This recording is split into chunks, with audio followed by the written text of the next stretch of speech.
Good morning friends. आज अपन एक नया टॉपिक पढ़ने जा रहे हैं। ये जो टॉपिक है वो काफ़ी इंपॉर्टेंट है। ये टॉपिक इसलिए इम्पोर्टेंट है क्योंकि ये आपकी पेट्रोलियम इंजीनियरिंग की अप्लाइड थर्मोडायनेमिक्स का भी टॉपिक है, केमिकल इंजीनियरिंग की अप्लाइड थर्मोडायनेमिक्स का भी टॉपिक है और मैकेनिकल इंजीनियरिंग की अप्लाइड थर्मोडायनेमिक्स का भी टॉपिक है। तो एक ऐसा टॉपिक जिसके बारे में बहुत कम लोग जानते हैं, इसलिए इस टॉपिक के बारे में पढ़ना काफ़ी ज़रूरी है अपने को, है ना। क्योंकि टॉपिक का नाम है आपका अप्लाइड थर्मोडायनेमिक्स, सॉरी सब्जेक्ट का नाम, और टॉपिक है एक ऐसा टॉपिक जो एक मिस्ट्री जैसा है। क्यों है मिस्ट्री जैसा, अपन उसके बारे में अपन आज थोड़ा विस्तार से पढ़ेंगे।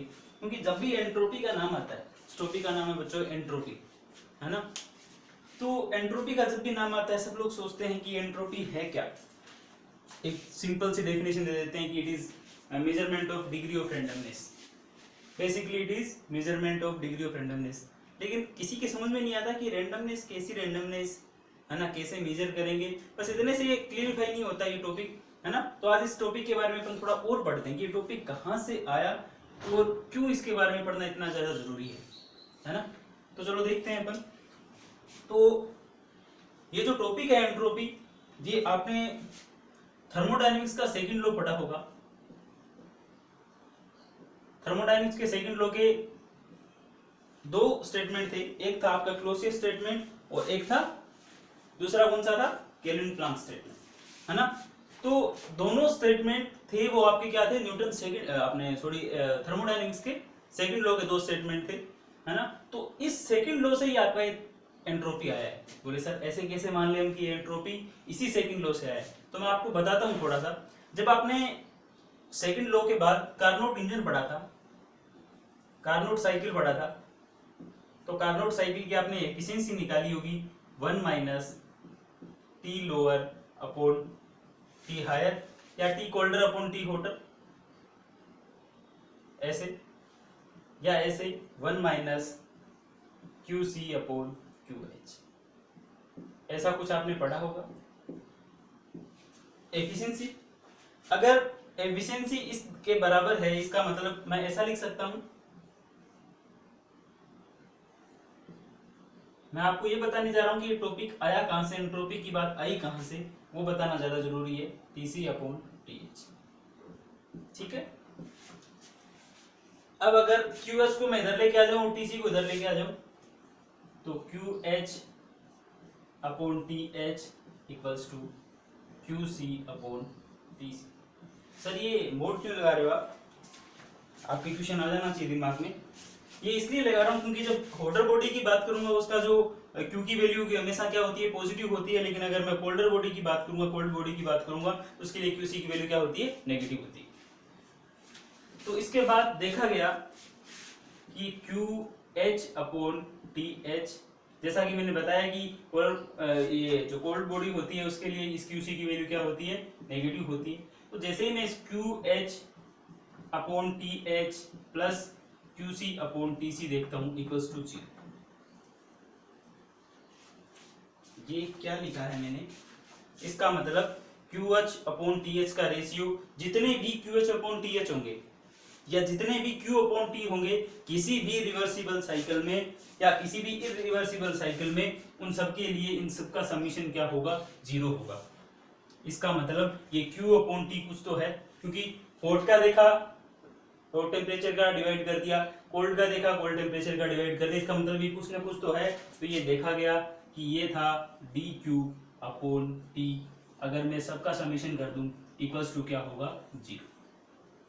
ये सब साइकिल के लिए वैलिड है, कार्नोट साइकिल के लिए भी वैलिड है। आप कोई भी साइकिल लोगे अगर ऐसा करोगे तो हमेशा उसकी वैल्यू क्या आएगी, 0 आएगी, अगर आप समेशन करोगे तो सर हमें इससे क्या मतलब, Q H upon T H, आप बात एंट्रोपी की कर रहे हो और इतनी सारी कहानी बता रहे हो ऐसे कैसे।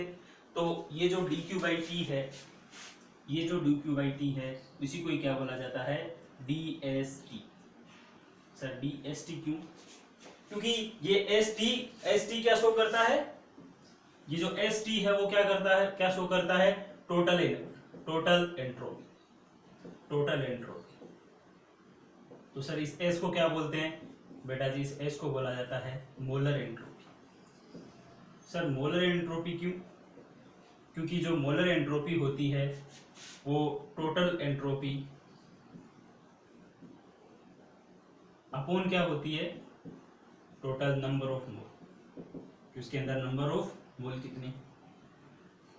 ये तो बात ठीक है सर कि आपने समझा दिया कि ये dQ/T का जो रेशियो होगा उसी को अपन क्या बोलेंगे, एंट्रोपी बोलेंगे। और ये एंट्रोपी आई कहां से है, उसी थर्मोडायनेमिक्स के सेकंड लॉ से। उसका जब अपन कार्नोट साइकिल का जब और थोड़ा सा क्लेरिफाई करते हैं तो उसके बाद अपने पास ये एंट्रोपी निकल के आती है। तो सर ये तो ठीक है, आपने बता दी। इस एंट्रोपी की आप मुझे यूनिट भी बता दीजिए। अब सिंपल सा एंट्रोपी ds = dQ/T है, तो dQ क्या है, एनर्जी है, तो एनर्जी की यूनिट क्या होती है, जूल, और टेम्परेचर की केल्विन, तो जूल केल्विन इनवर्स। ये क्या है, इसकी एंट्रोपी की यूनिट। ठीक है सर, यूनिट भी पता चल गई। लेकिन हम एंट्रोपी निकालेंगे कैसे, किसी भी सिस्टम की एंट्रोपी। अब आपको अगर आप पेट्रोलियम की हो तो आपको रिजर्वायर की भी एंट्रोपी निकालनी होगी, है ना। या एंट्रोपी में चेंज हमेशा पूछा जाता है कि आप एंट्रोपी में चेंज निकाल के बताइए कि एंट्रोपी में चेंज कितना हुआ। या कोई भी दो प्रोसेस हुए, या कोई एक प्रोसेस पहले किसी कंडीशन में था, दोबारा वो दूसरी जो भी स्टेट में गया, तो उन दोनों में एंट्रोपी का चेंज कितना हो उसकी वैल्यू आप निकाल के बताइए। ये हर एग्जाम में क्वेश्चन आता है ऐसा। तो अब देखा जाए, अभी एंट्रोपी है वो कैसा प्रोसेस है, क्या कैसा फंक्शन है।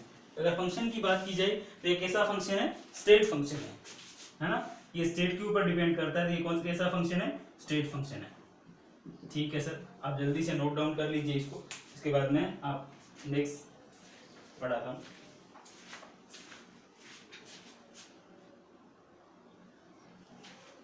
तो अब आप बोलोगे सर कि आप एंट्रोपी निकाल के बताइए, ऐसे तो क्या पता चलेगा हमें कि एंट्रोपी कैसे, आपने भी उसी में उलझा के रख दिया हमें। तो देखो आपके पास एक आइडियल सिस्टम है। सर आइडियल क्यों ले रहे हो, अरे आइडियल लेके चलेंगे उसके बाद दूसरी चीजें फाइंड आउट कर पाएंगे। कि आपके पास कोई आइडियल सिस्टम है ना। आइडियल सिस्टम था, नंबर ऑफ मोल 1 है, प्रेशर T1 है, टेम्परेचर T1।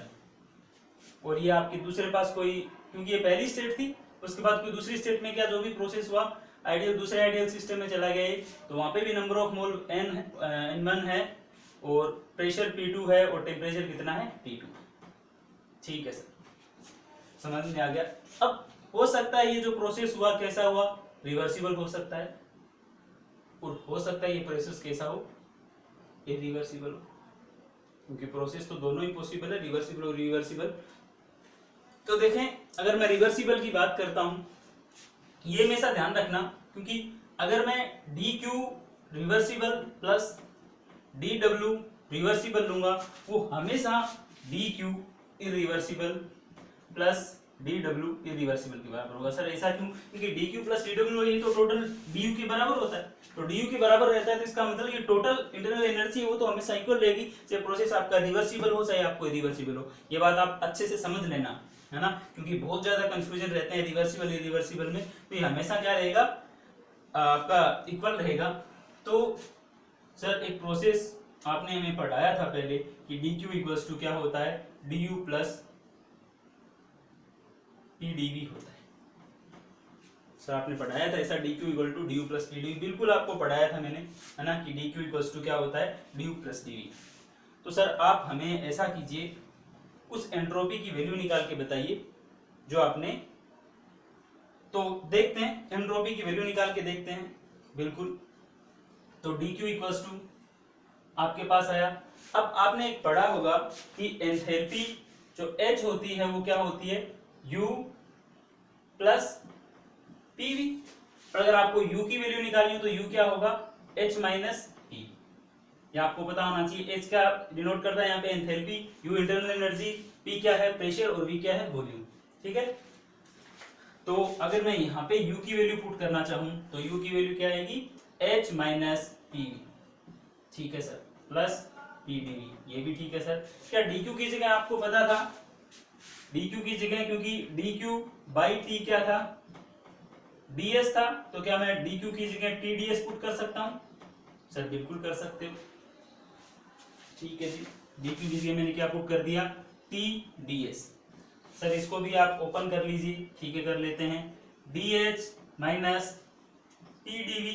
एक बार डिफरेंशिएट करूंगा, P कांस्टेंट v का dv, फिर अगर v कांस्टेंट करूंगा और इसका dp प्लस pdv। ठीक है सर, ठीक है सर, हमें pdv दो बार दिखाई दे रहा है, आपको दो बार दिखाई दे रहा है, एक प्लस का एक माइनस का, क्या कर दीजिए, कैंसिल आउट कर दीजिए। ठीक है सर, कर दिया। अगर आपने कैंसिल आउट कर दिया, इसके बाद जब TDS की वैल्यू देखोगे आप, TDS इक्वल्स टू क्या है आपके पास, DH माइनस PD। ठीक है सर, DS की वैल्यू निकाली, DH upon T minus VDP upon P। ठीक है सर, अब भैया आपने पढ़ा होगा नहीं, मैं बता देता हूं। आपने आइडियल गैस इक्वेशन पढ़ी है, PV equals to RT। Sir n कहाँ गया, नंबर ऑफ मोल किसकी बात कर रहा हूँ, 1 की। तो अगर मैं V/T लिखूं, इस T को इधर लेके आ जाऊं V/T, तो इसकी जगह लिख सकता हूं मैं R अपॉन P। सर क्यों कर रहे हो इतना माथा बच्ची, बेटा यहाँ पे V/T है तो इसकी जगह मैं क्या कोशिश कर रहा हूँ कि यहाँ पे DP में DP के टर्म में निकाल लेके आना चाह रहा हूँ। V/T की जगह क्या लिख सकता हूँ, R dP upon P। Sir इस ds की जगह भी कुछ लिख दो, बिल्कुल लिख देंगे, क्योंकि मैंने आपको बताया था कि dH इक्वल्स टू क्या होता है, Cp dt। सर ये Cp क्या है, specific heat at constant pressure. तो Cp dt upon T minus R upon P dt। Sir इस P को भी इसके नीचे लिख दीजिए, अच्छा लगता है थोड़ा सा, dP अपॉन P रहता है, dt अपॉन T रहता है ना। अब बेटा जी इसका इंटीग्रेशन कर दीजिए। क्यों कर दीजिए सर इंटीग्रेशन, क्योंकि चेंज है ds। तो सर हम S2 माइनस S1 निकाल लेंगे, क्योंकि ये S1 से S2 तक जाएगा। तो S2 माइनस S1 कर लीजिए, ये Cp ln, ये T1 से T2 कर लीजिए सर।